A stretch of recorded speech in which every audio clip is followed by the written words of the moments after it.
संतान संस्कारी डाके हैं, पैसा जमा करे आते हैं, बोड़ा जाते हैं, भाऊ जाती है, डुकरा और बूढ़े आड़े भाई वृद्ध आश्रम कोई नहीं है। एक ही बेटा की बत्तल भजे थे, वो बेटा अमेरिका में 10 लाख कमा रहा हो, बहू कमा रही है इंग्लैंड में 18 लाख, और माता पिता पड़े हैं गौशाला की नहीं वृद्धाश्रम में, 5 के बंगला दिल्ली, उनके बंगला बंबई, उनके हजारों ट्रक चल रहे हैं, हजारों पंप हैं, पेट्रोल है और सेठ ब्रदर्स हैं, उनके माँ बाप तड़प रहे हैं वृद्धाश्रम में। अरे धन्य है वो जीवन सुख अपनो कि आज खबरिया में भरे रह रहे हैं, बेटा साथ रह रहा है और बहू रोटी दे रही है, माँ बाप कैसे हो, तो अपन को कभी भी लज्जा नहीं आनी चाहिए। हमारे सच्चे भगवान माँ और बाप है, दुनिया में कोई पूज ले कितने भी देवता, तो माता पिता का प्रेम स्नेह जो मिलेगा पुत्र और पुत्री पर, संसार में कभी किसी को नहीं मिल सकता है। सच्चे भगवान कहाँ है? माँ और बाप, बस। दुनिया में कितने भी नारियल चढ़ाइए, माता पिता अगर दुखी रहे ना, जीवन पर्यंत में दुख भोगना पड़ेगा, कभी भी आपको सुख की प्राप्ति नहीं हो सकती है। जैसे ही कहा बंदे का करो तो बाहर 10 मिनट करा बोले 7 बार जो दिवस आया तो फिर का समय था, परीक्षित जी महाराज ने पूजन समापन कराई, 7 परकोटे खींचे, काय के, कांच के, यहाँ तक मच्छर भी उसमें प्रवेश न कर पाए, पूतली भी ना आ पाए, कोई भी 7 परकोटे खींच लिए, और 7 परकोटे के भीतर सूर्य अस्त से पहले मृत्यु अगर हो गई तो हो गई, नहीं फिर नहीं मरेंगे परीक्षित। अब तक्षक सोच रहा है क्या करूं, जान कारण की लेन लग गई, झाड़ा फूका देने वालों जो झाड़ रहे फूक रहे ना, उनकी लेन लगी है। तो परीक्षित के यहाँ एक वेद ऐसे आ रहे हैं जैसे जो उनके पास संजीवनी मंत्र है, पर वो वैद्य जी चले आ रहे संजीवनी मंत्र लेकर, तो तक्षक समझ गया। तो मार्ग में वैद्य जी से कही महाराज कहाँ जा रहे हो? बोले परीक्षित अमर कर ले। बोले कर ले, तो कई मंत्र है मेरे पास। बोले जब मानेंगे हम लोग पीपर कढ़ाए, इसमें पत्ते अभाव नहीं, फिर मंत्र पढ़े तो पीपर हर हो चलोगा, सोई समझ गो तक्षक के जो न मारन दे। आ गए दौड़ो, तक्षक पूछ के गोटान बन के गिर गो। वैद्य जी ने कही मुंह पे गोटान न तीजा अच्छी लाई गई। मार्ग में छल भी हो जाता है, कभी कोई जाना जाने के बटुआ में देखा गो क्यों हड़िया उतर के रख लो, कपति वो मार भी डाल हो। कभी भी किसी की चीज को जभी तो नहीं छुआ जाता है, कहते हैं कि हरी अच्छा चीज लगे उठा लो, बड़े धर वाले ले लो, बेटा दे। कपति का है किसी पाप का, अन्यायी का, अत्याचारी का, कपटी का, हत्यारे का, अगर 10,000 भी मिल गए तो तुम्हारा तो विनाश हो गया ना। ऐसे 10,000 क्या करो, मेहनत करो, कमाओ, खाओ, अपन मोहर भी मत उठाओ किसी की। क्या मतलब है? न जाना कोई ने ऐसी फेंकी है, कैसी है, उसार की है, काय की है। अब वो जान के गुटान बन कर खुदा ही गिर गो। वैद्य जी ने कही राम जा चिड़ई मोई जाई।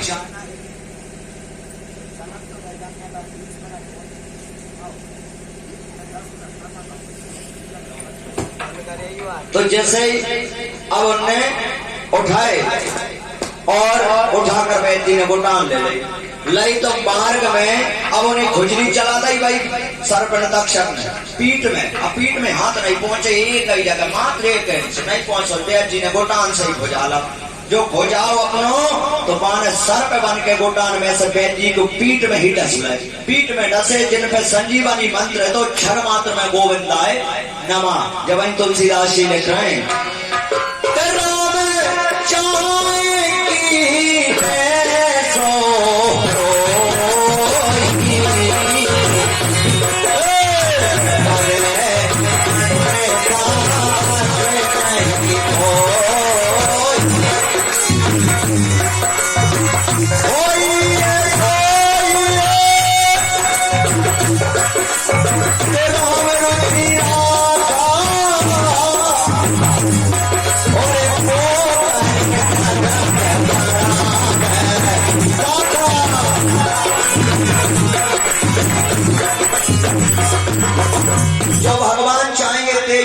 वो मार्ग में वैसे ही चलेगा, कहते हो संजीवनी बूटी वाली खुदा ही मरगा ना है तो ना मंद मांगा मैं राम चाहे कीने सो होई करे अन्यथा अस नहीं कोई जन जाने। कितनों भी सर्प पकड़ने वाला व्यक्ति क्यों न हो, वो ऐसा पकड़ के डाल ले, मगर मौत बाकी भाई से लेते चल पकड़ के कितनों खिलाड़ी है। तो भले है जो होगा वो भगवान चाहिए थे। वैद्य मार्ग में ही मर गए। अब मृत्यु हो गई। तक्षक खुश हो गया कि अब कोई थे ऐसा मंत्र नहीं है, झाड़ में भले जा रहे हैं, जान दो ये कोई काम के नहीं, अकेले जो है ये तो जाइए मिटाने। तो इसलिए भैया हजारों पहरेदार लग गए और तक्षक के लिए कांच के 7 परकोटे खिंच गए। उसमें परीक्षित जी छिपकर बैठ गए भागवत श्रवण करके। अब माली ने फूल तोड़ा था तो वह फूल की पत्ती के नीचे गुलाब में छिप करके तक्षक बैठ गए। बैठो सो राजा फूल सूंघते थे और बादल में से न सूंघते परे गई कर लेते, आज नहीं सूंघ रहा, मगर राजा है भैया। फूल लाने के लिए माली को बोला, माली फूल तोड़ के लाए। फूल तोड़ के लाए तो फूल सूंघे तो मुंह में तो नहीं, नासिका से जो फूल लगाया और तक्षक उसमें से निकला, दोनों नासिकाओं के बीच में एकदम से डस लिया। क्षण मात्र में परीक्षित की मृत्यु हो गई। परीक्षित की मृत्यु भई नरक नहीं, श्रीमद् भागवत महापुराण से जो शरीर अकेले त्यागो, बैकुंठ से भगवान हरि सोम और रथ लेकर के नीचे उतर आए और आकर के राजा परीक्षित को अपनी गोद में लेकर के परम धाम बैकुंठ को सोम बिहारी लेकर जा रहे हैं। और ये राजा परीक्षित जी महाराज की भागवत महापुराण की तो रो करके चल ही रहे थे, रोधन कर ही रहे थे। ना तो ऐसा राजा हुआ ना हो सकता है इस जीवन में भैया। धर्म को चलाने वाले जेबिल्ले होंगे, ज्ञान को प्राप्त करने वाले बहुत ही कम होंगे।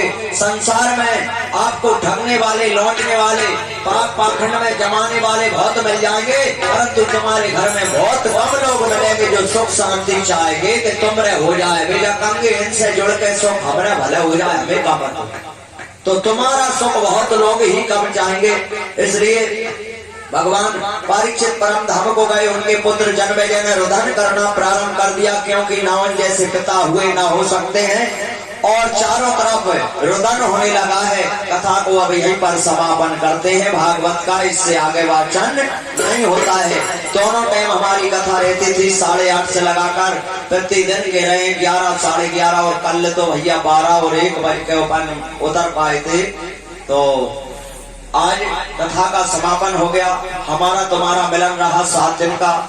जैसे टूटे फूटे शब्द हमारे मुख से आपके यहाँ निकले तो आपको जो भी अच्छा लगे वो रख लेना, हमारा आशीर्वाद है। आप सभी ग्रामवासी भक्तमंडलों को, श्रोता जनों को, माता बहनों को आपने बहुत तनमन धन से कथा श्रवण करी, बड़े भाव से आपने इतना सहयोग दिया।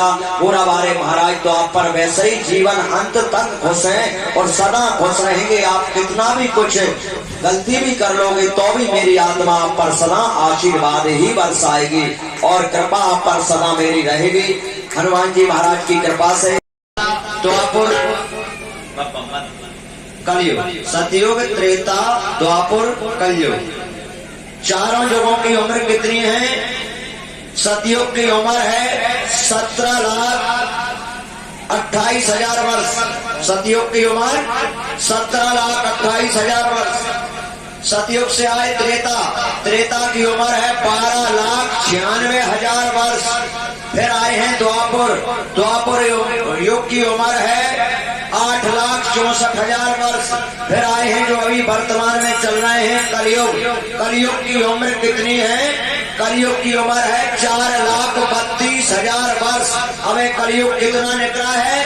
5,125 वर्ष निकला है। कुल 5,125 साल ही में उम्र है 4,32,000 वर्ष। सुखदेव जी महाराज की जो कथा परीक्षित जी को सुनाई गई है, देखो 4 वेद हैं, 6 शास्त्र हैं, 18 पुराण हैं। अब कलयुग के अपन लोग प्राणी हैं, कलयुग के प्राणी 4 वेद, 6, 7, 18 पुराण पढ़ने यहाँ पे टाइम है कोई? 4 वेद, 6, 7, 18 पुराण पढ़ सकते हैं? नहीं पढ़ पाएंगे। तो अब इस उम्र में क्यों नहीं पढ़ पाएंगे? क्योंकि अपन ग्रह का राजा नाना जंजाला उते अति द्वारका में सैल विशाला। अपन घर गृहस्थी में ऐसे फंसे पंजा में कि जहाँ में वेद का किताब उठा के भगवान की नहीं पढ़ सकते हैं। तो इसलिए इस युग में आपके पास एक घी रूपी वेद मिला है। 4 पदार्थ हैं, अर्थ, धर्म, काम और मोक्ष। मनुष्य देह काय को मिली अपने, तुम्हें ना हमें। मनुष्य देह इसलिए मिली है कि साधन धाम मोक्ष कर द्वारा। अर्थ माने होता है पैसा, धर्म, काम, बच्चे, घर द्वार सब ठीक है, परंतु अपन है इसलिए आए जिससे मोक्ष की प्राप्ति हो जाए। वो मोक्ष कौन देता है? मात्र एक वेद है, उसका नाम है श्रीमद् भागवत पुराण ज्ञान यज्ञ है। मोक्षदायिनी कथा रस पार। श्रीमद् भागवत महापुराण की जो कथा है वो मोक्ष देती है। देखिए सतयुग, त्रेता और द्वापर, अब कलयुग लगा। अर्धरात्रि रविवार को 12 बजे धर्म बैल का रूप धारण करके खड़े थे। धर्म बैल बने और उनके साथ में सत्संग कर रही थी गौ का रूप धारण करके पृथ्वी। सतयुग, त्रेता और द्वापर गौ, और 12 बजे कलयुग का आगमन हो गया इस भूमि पर। जैसे ही कलयुग महाराज आए, कलयुग ने धर्म के 3 पैर काट दिए। जो बैल थे धर्म, 3 पैर काट दिए तलवार से धड़ाधड़। कौन कौन से? पहले 4 पैरों से खड़े थे, अब 1 बच गए। कौन कौन से पैर काटे हैं कलयुग में? पहले नंबर सत्य। इस कलयुग में प्योर सत्य संसार में कोई नहीं बोल सकता है, सत्य नहीं रहा। दया, दुनिया में दया किसी को कभी नहीं आएगी, सब अपने स्वार्थ के लिए जीवित रहेंगे। दया, सत्य और तपस्या भी नहीं रही है। कोई लोग तपस्या करते कहीं मिल रहे हैं, 2 घंटा में हवन वाले जाके रहे महाराज कब पूरी हो रही। तपस्या का मतलब होता है कि भगवान में 24 घंटा डटे रहे हो एक आसन से, 2 घंटा मुश्किल करना है तब। अब एक बचा है पैर मात्र, वो कौन सा है? दान। दाने दुनिया करती है, 10, 50, 20 जिसकी शक्ति होती है, लाख, 10,000, 2,000, ये सब कोई प्राणी नहीं है जो दान ना करता हो। इससे ही धर्म टिकी है, धरा चल रही है। तो धर्म कार पर चलने वाले प्राणी, धार्मिक योजना पे चलने वाले प्राणी कोई भी हो, धर्म यज्ञ पर कभी भी देखना इतनी बाधाएं आएंगी, इतनी परेशानी आएंगी, बुराई आएंगी, आपको गाली पड़ेगी, दुनिया आपको बुरा कहेगी। अगर आप धर्म यज्ञ वेद कथा मंदिर निर्माण कराओगे तो दुनिया आपको बुरा कहेगी। परंतु सत्य परेशान होता है, सत्य कभी पराजित नहीं हो सकता है। तो कलयुग लगा, जैसे ही परीक्षित जी महाराज का राज चल रहा था, तो परीक्षित जी महाराज आए कलयुग को मारने के लिए। कलयुग को जब मारने के लिए परीक्षित जी आए तो कलयुग शरण गिर गया कि महाराज मुझे मारो मत, मैं बहुत अच्छा योग हूँ, मैं उम्र के हिसाब से मेरा राजपाट होकर चल जाऊंगा। मेरे भैया सतयुग, त्रेता, द्वापर तो बहुत ज्यादा बेईमानी करते, मेरे युग में कोई बेईमानी की जरूरत नहीं है, मैं तो वो प्राणी हूँ। बोले कौन से? कि कलयुग केवल नाम है आधारा।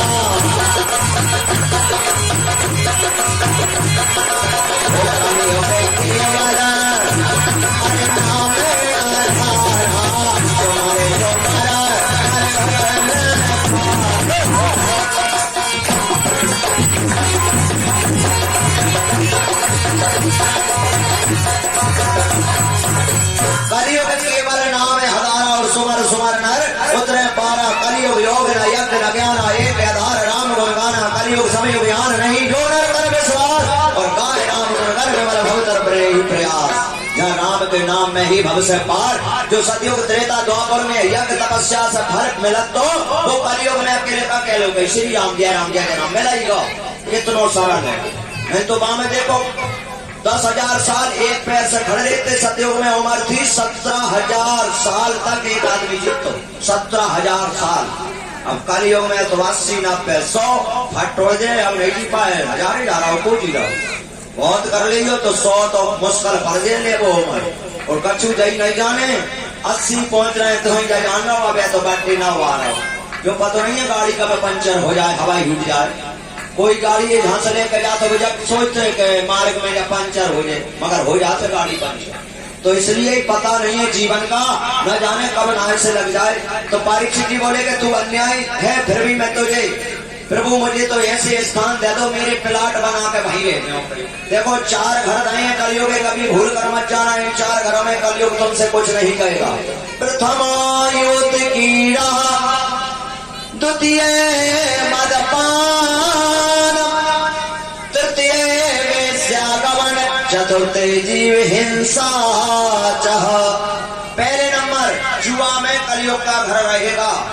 जुआ और सट्टा जो प्राणी चाहे 10 रुपए से भी खेल ले, जीवन में कभी सुख की प्राप्ति नहीं होगी और वो जीवन भर नरकगामी रहेगा, उसमें कलयुग का वास रहता है। तो जो व्यक्ति जुआ और सट्टा में खेलता है वो नरकगामी होता है और कलयुग उस पर सवार रहता है, उसे जीवन तक शांति की प्राप्ति नहीं होती है। चाहे वो 2 रुपया से साल भर में एक बार ही क्यों जुआ क्यों न खेला हो, तो वे 2 रुपया ही तुम्हें 20,000 का दंड अवश्य देंगे।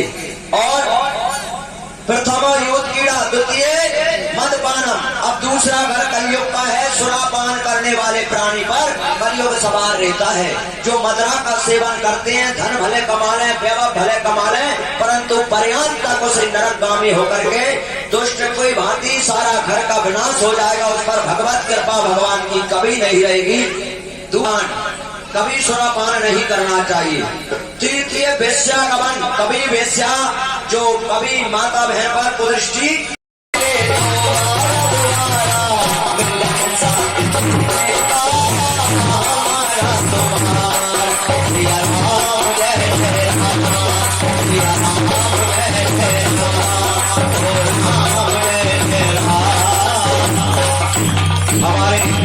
बलराज कुशवाहा, उदयभान कुशवाहा, उनके भाई, उनके घर के कुटुंब परिवार ग्रामवासी और हमारे आप सभी भक्तगण और प्रिय हमारे परम प्रेमी शिष्य राकेश लोधी, इनने जो जी जान से, आत्मा से, तन से, मन से, धन से आप सबने जो मेहनत करी है इस यज्ञ में, देवेंद्र कुशवाहा उनके जो भाई हैं, इनने तो मेरी आत्मा आपको फल देकर जा रही है। अगर तुम्हारी भावना में जो इच्छा होगी, मैं व्यास गादी का वचन दे रहा हूँ, आप पर वो पूरी होकर रहेगी जो आपकी कामना होगी। इससे ज्यादा मेरे पास कुछ नहीं। जो